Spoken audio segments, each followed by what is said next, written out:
Hello everyone and welcome back for some more Battle for Middle-earth.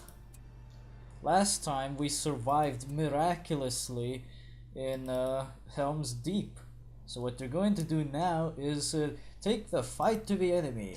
We shall attack Isengard. Isengard, an ancient fortress of Gondor. It was entrusted to the wizard Saruman, who betrayed that trust and joined the enemy.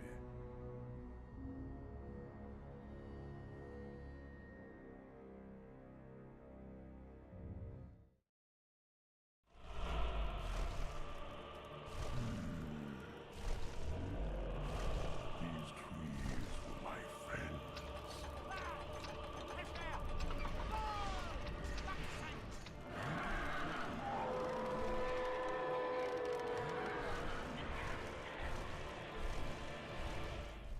Boy, if he hates what Saruman did to the trees, he would really hate to see the Amazon jungle, wouldn't he?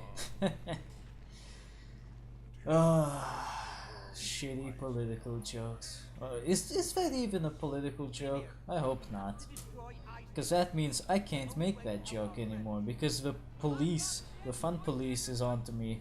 Well anyway, this mission here, it's a bit on the slow side, because you gotta bring down the dam that keeps all the water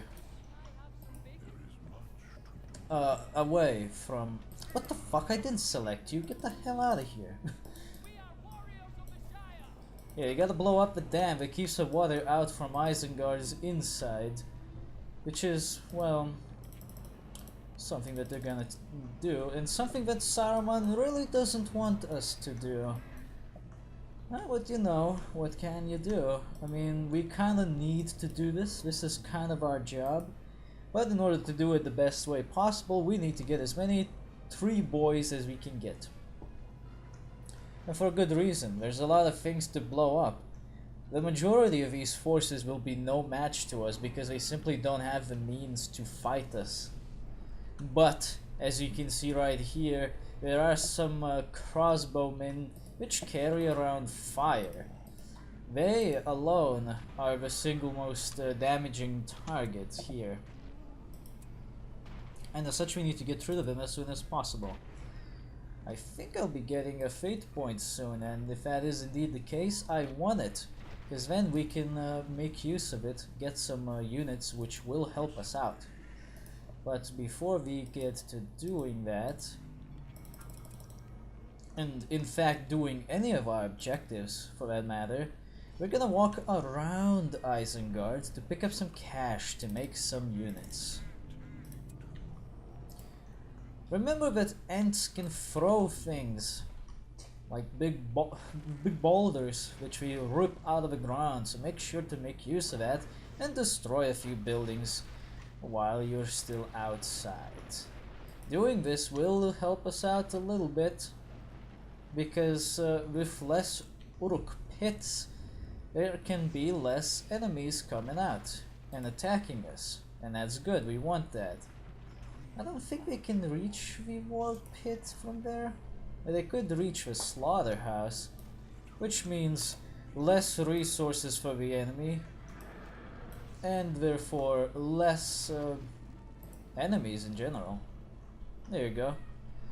Now the priority targets you want to aim for are not just the Uruk pits but also the armories. They appear to have only 2 armories at the moment.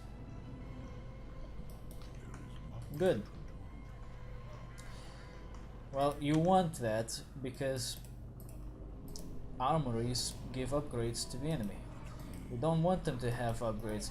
Why are you so trigger happy to get into fights, you fucking hobbit? Stop. Fucking hobbits. It's like they wanna die. But yeah. As you can see, sometimes the Uruks will take the initiative and just attack you first. Since we got a lot of tree boys, we shouldn't even bother like trying to fight them regularly, which would normally be the more effective method. Instead, just trample them. And if anyone caught on fire, just put them in this puddle right here and you'll be good to go. Make sure they stay in the puddle long enough to take the fire out, because otherwise they're not really getting anything done. They're just gonna burn. And as we learned the last time, they can die from the burns while in the water, despite the fact that the fire isn't even on the screen anymore. That's something to keep in mind. Also to keep in mind, Saruman doesn't actually show up on the map until you get close enough to the tower. You only need to be as close as just about the gates, I think, for him to spawn in the map. But yeah, you have to be close enough for him to spawn. Why did you guys throw the rock over there? He's standing on the other spot. Oh, come on. Throw. You want to kill Saruman as soon as possible, because as you saw, he shoots fireballs. Fireballs are dangerous, for obvious reasons. And as you just witnessed here, we also want to get rid of those armories, because the enemy is actively using them against us. Now, these upgraded swordsmen, they're not gonna be a threat to us no matter what, because, well, what the fuck are they gonna do? Chop us a little harder? They're not axemen. They can't chop the tree harder. Come on, guys, throw some fucking boulders already. There we go.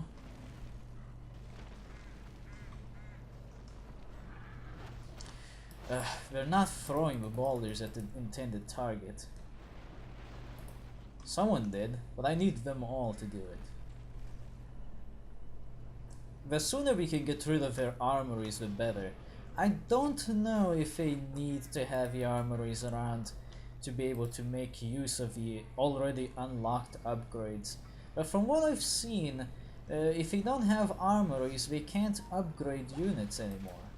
So, just for the sake of it, destroy them as soon as you can and you'll be good. Now, about that dam. From what I know, as soon as you destroy the dam, the mission is over. So really your priority should be the dam, but the thing is, there's a lot of those guys that can fuck up your tree, man, very, very fast. So there's that little problem. And how do you take care of something like that? I don't really know. My idea is either to... well, shit, I can't cancel that anymore.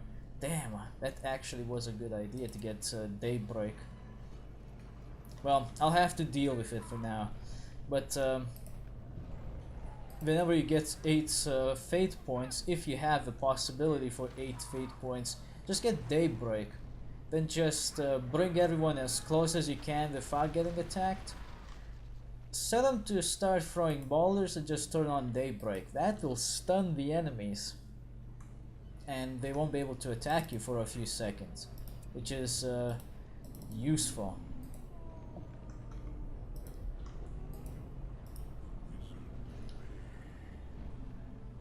This only increases speed a little bit, and range. Oh, that well, we want Treebeard then. Thing is, I don't really like having Treebeard in my group for one simple reason.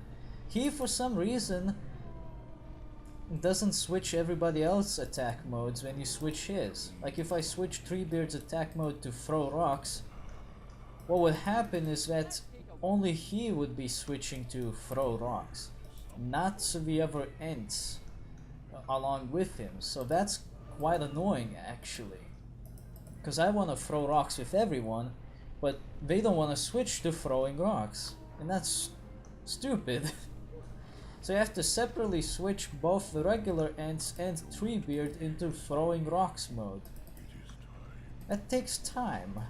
And while it's not a huge amount of time, of course, it is the amount of time that could be useful on something else, like not getting killed. You know, every second counts in these kind of games, so you want to make sure to waste as little of it on doing things that should have been done already as possible.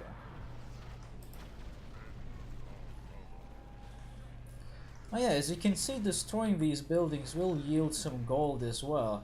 So you are technically on limited gold and as such limited amounts of units, but you can get a lot of trees. I think you can get enough to be able to destroy the dam in a single volley, which is quite ridiculous when you see it in action, but also quite spectacular. We probably won't need that though.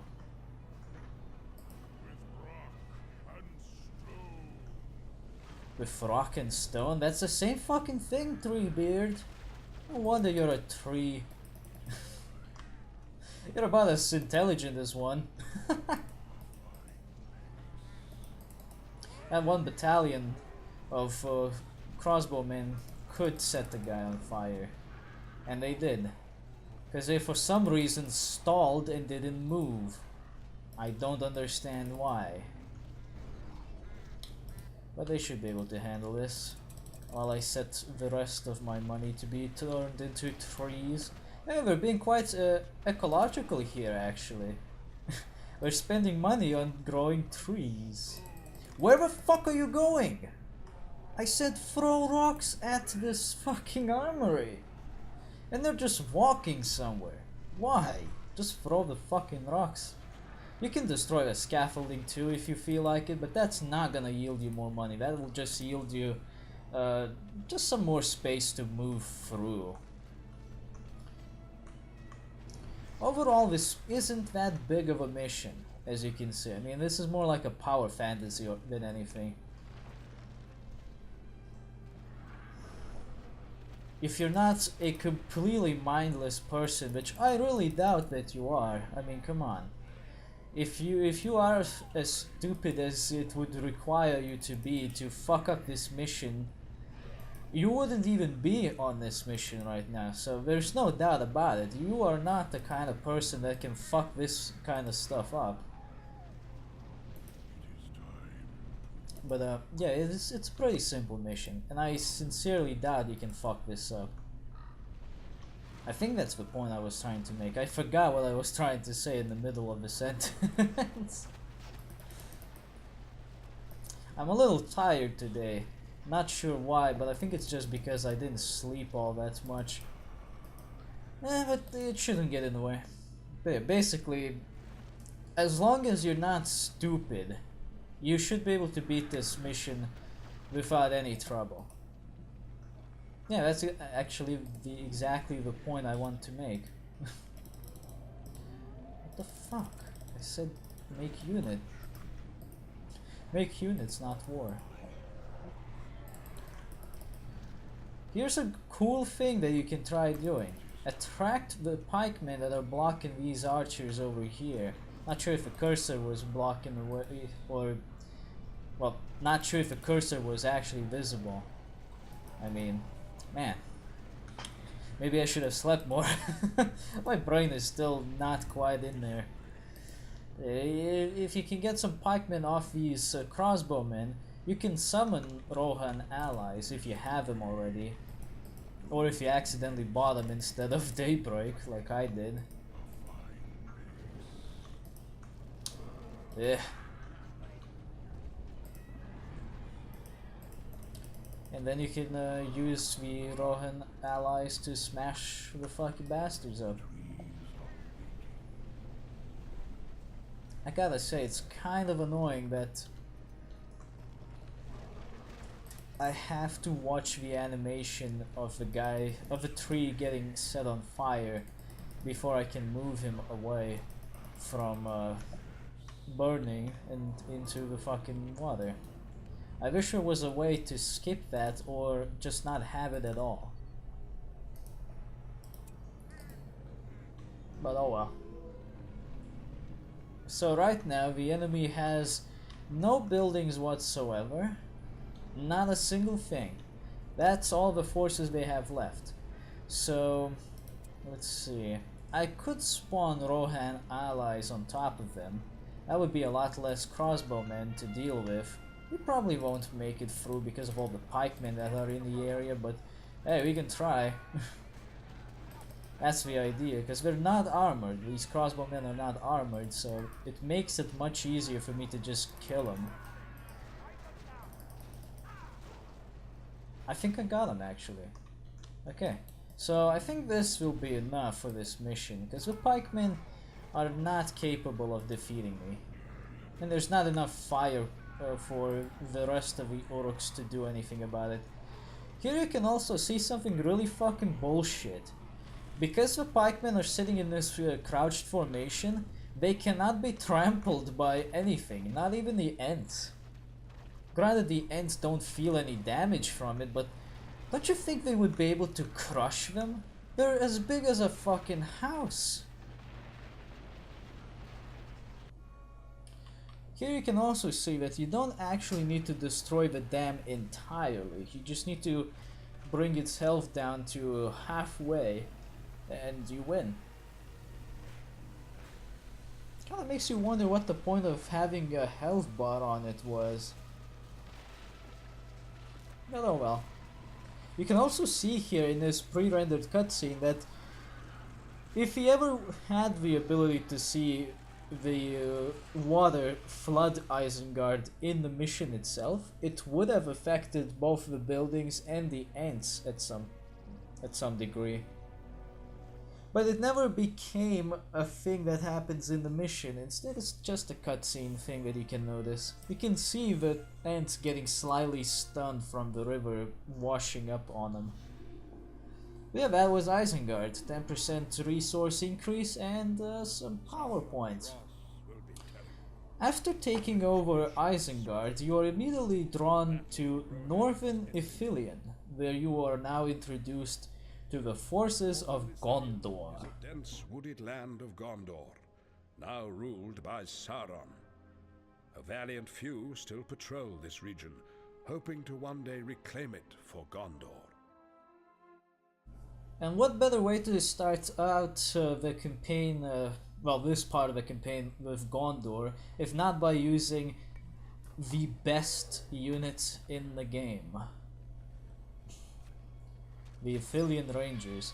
Also, I don't know if you noticed that, but the lumber mill's log that is cut by the NPCs is quite magical. I think I'll be able to show it off in closer detail in the mission itself. There are reports of more lumber mills to the east. They're clearing away the trees, and with them, our cover. We must take out the lumber mill, or else we'll soon be battling on a barren plain. Call up more men from the Forbidden Pool. That we shall. Gondor Rangers, also known as Ithilien Rangers. In this case, we can make them as early as now, whereas in all other cases we will need at least rank 2 of the archery range to create them. Still, they're pretty damn valuable, because they can camouflage in almost any area that has at least something to camouflage against. They have the best range out of the archers, and they have the best speed. Overall, they're just some of the best archers you can get. And that says a lot about them. Now let's see, can we see the logs? Oh yes we can. Let me turn this around a little bit. Take a look at that log. Tell me if it looks weird.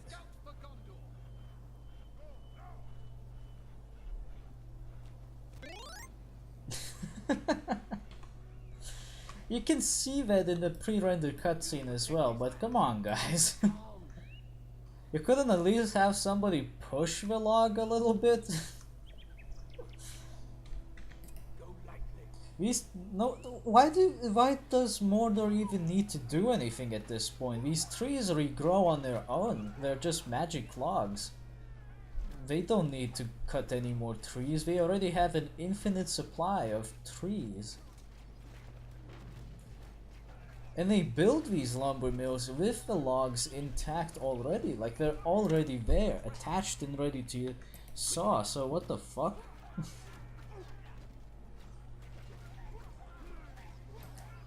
This is also probably the first mission where we are introduced to Mordor's army and their specific units, namely the Mordor orcs and archers, and also Haradrim warriors.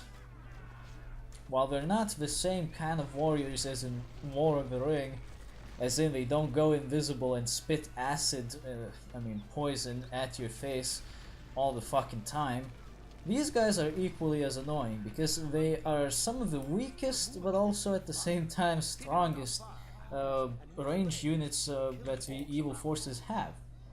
Weakest because their health or rather armor values are some of the shittiest.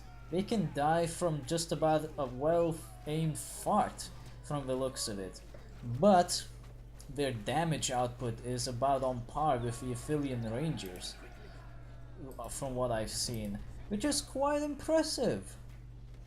And again, it kind of makes sense. They throw spears at people rather than shooting arrows. An arrow is just a, well, for all intents and purposes, a pretty narrow stick with an arrowhead on it that's meant to pierce the flesh and wound the enemy. Whereas a spear is a huge fucking pike, or, well, a ginormous stick or whatever you want to call it. There's something a bit more to skewer you through. It can make a fucking shish kebab out of people if it's big enough.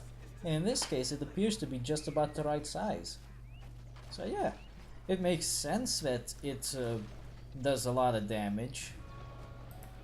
But it does make you wonder, why are the Haradrim warriors so weak?